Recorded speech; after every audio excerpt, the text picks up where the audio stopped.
আমার সৌভাগ্য যে আজকে সবার সঙ্গে দেখা করার সুযোগ হলো। চেষ্টা করেছি দায়িত্ব গ্রহণের পর থেকে বিভিন্ন জায়গায় বিদেশে প্রবাসীদের সঙ্গে বসে আলাপ করার জন্য, এবং অভিযোগের কোনো শেষ নাই, এবং ন্যায্যতেই অনেক অভিযোগ এবং বিশৃঙ্খলা কাজের চেষ্টা করেছি, যেগুলো সুশৃঙ্খল করা যায় কিনা, যে সমস্ত সার্ভিস পাওয়া যাচ্ছিল না সেগুলো পাওয়া যায় কিনা। উনি রাত দিন এটার পেছনে লেগে আছেন, প্রফেসর আসিফ নজরুল উপদেষ্টা। উনি ওনার দৌড়ঝাঁপ এটার পেছনেই রয়েছে সারাক্ষণ। আমরা প্রথম দেখলাম যে অনেকগুলো পাসপোর্ট রিনিউ হওয়ার জন্য দেশে বসে আছে, বছরের পর বছর, মাসের পর মাস। এটাও বুঝলাম না বসে থাকবে কেন। তখন আমি চাইলাম সব এম্বাসি থেকে তালিকা আনার জন্য, কতগুলো পাসপোর্ট কি কারণে বসে আছে। আমি একটা সময় নির্দিষ্ট করে দিলাম, 1 মাসের মধ্যে সমস্ত কিছু আপডেটেড করে ফেলতে হবে, এটা রিনিউ করতে হবে। এবং রিনিউ করার সময় আর মেশিন রিডেবল পাসপোর্টের দিকে যাব না, ই পাসপোর্টের দিকে যাব। প্রথম অভিযোগ হলো যে স্যার এটা পারা যাবে না, আমাদের ক্যাপাসিটি নাই। আমি যে ক্যাপাসিটি না থাকলে ক্যাপাসিটি বাড়ান, কিন্তু কাজটা করতে হবে। তো তারাও খুব আমার জোর জার দেখে তারাও খুব সিরিয়াসলি নিল। দেখলাম যে মাসখানিকের মধ্যে সব পরিষ্কার করলো, প্রত্যেকটা এম্বাসিতে এটা হলো।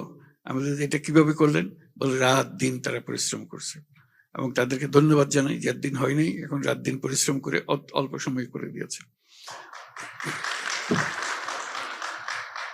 চাইলে যে করা যায় এটার প্রথম প্রমাণ পেলাম, যে এটা এমন কোনো অসাধ্য কিছু ছিল না।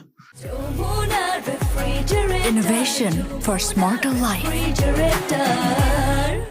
অনেক রকম ব্যাখ্যা দিচ্ছিল আগে, ওই ব্যাখ্যাগুলো উত্তরণ করে তারা নিজেরা এটা সমাধান করে এটা বের হয়ে গেছে। পরবর্তীতে চেষ্টা করছি যাতে এটা ব্যাকলগ না হয়। এখন আবার শুনছি যে ব্যাকলগ হতে আরম্ভ করেছে, এটার কোনো সুরাহা পাইতেছি না। প্রথম চেষ্টা করলাম পাসপোর্ট ইত্যাদি করার মধ্যে বিলম্বের কারণটা কি, বুঝালো যে এটা সরকারের নিয়মে এগুলো হয়। কারণটা হলো পুলিশ ভেরিফিকেশন লাগে। তো আমার প্রথম কাজ, হয়তো মনে আছে আপনাদের, পুলিশ ভেরিফিকেশন বন্ধ করে দিলাম। পুলিশ ভেরিফিকেশন, পাসপোর্ট করতে হলে পুলিশ ভেরিফিকেশন লাগবে না। প্রথম বললো যে না, এটা পারা যাবে না ইত্যাদি ইত্যাদি। আমি বললাম যে একবার করে ফেলি, তারপর দেখি কি অসুবিধা কি হচ্ছে। আমার ব্যাখ্যাটা ছিল এই যে বাংলাদেশে আমি জন্মগ্রহণ করেছি, আমি বাংলাদেশি নাগরিক, আমার পরিচিতি দেওয়ার দায়িত্ব সরকারের। পাসপোর্ট আমার পরিচিতি, কাজে এখানে আমি যদি অপরাধ করে থাকি তাহলে পুলিশ আমাকে ধরবে, পাসপোর্ট আমাকে ধরতে পারবে না। পাসপোর্টের কাজ হলো যে আমার পরিচিতি পত্রটা তাকে দিতে হবে, যেহেতু আমি দেশের নাগরিক। কাজে আমি যখনই এনআইডিটা দেবো, আমাকে পাসপোর্ট দিতে সরকার বাধ্য, যেহেতু আমি দেশের নাগরিক। কাজে ওই অর্থে বললাম যে এটা পুলিশ ভেরিফিকেশন। যদি কোনো অপরাধ থাকে সে ব্যাপারে তার সঙ্গে অন্য যাদের সঙ্গে অপরাধীর সঙ্গে ব্যবহার করেন তার সঙ্গে সে ব্যবহার করবেন, কিন্তু যতক্ষণ অপরাধী হিসেবে সে প্রমাণিত না হয় তার এই পাসপোর্ট নেওয়ার সুযোগ দিতে হবে। তো যাই হোক, সে পাসপোর্টের সেই ঝামেলাটা গেল। তারপরে এখন থেকে কাউকে আর পুলিশ ভেরিফিকেশনে যেতে হয় না।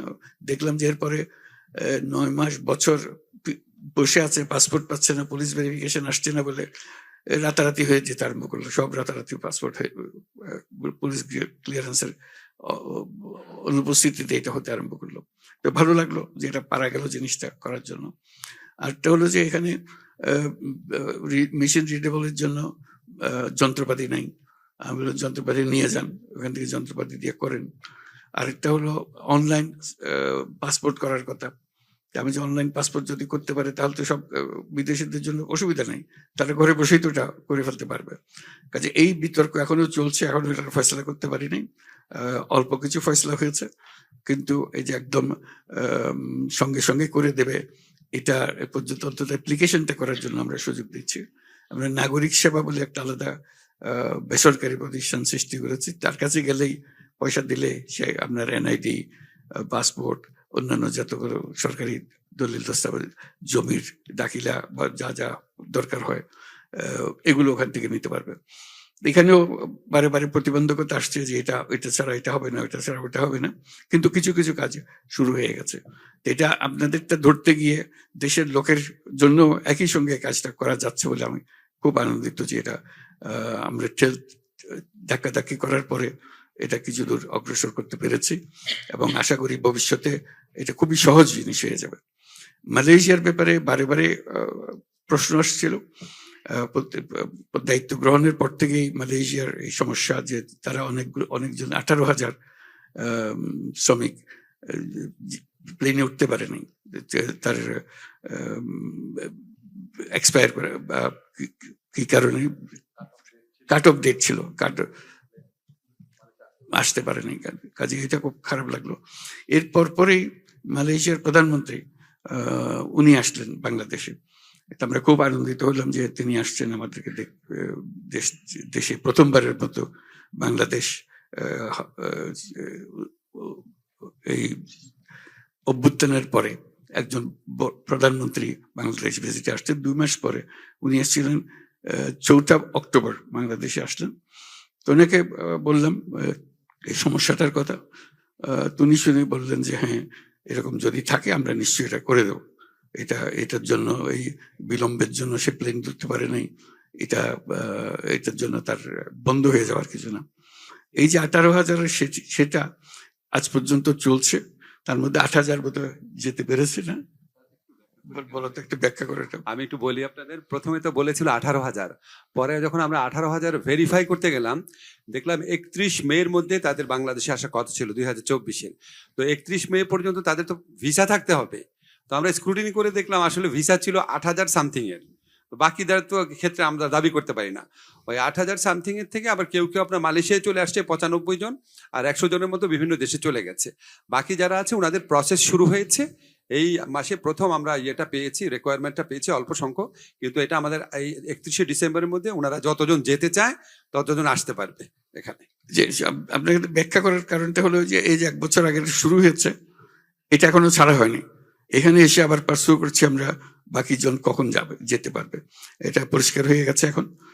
বাকি 18,000 সবাই যাবে। প্রথম মনে হয়েছিল 18,000 থেকে 8,000 নেবে আর বাকিদের নেবে না, বলছে না 18,000 আমরা প্রত্যেককে নেবো, কেউ বাদ যাবে না।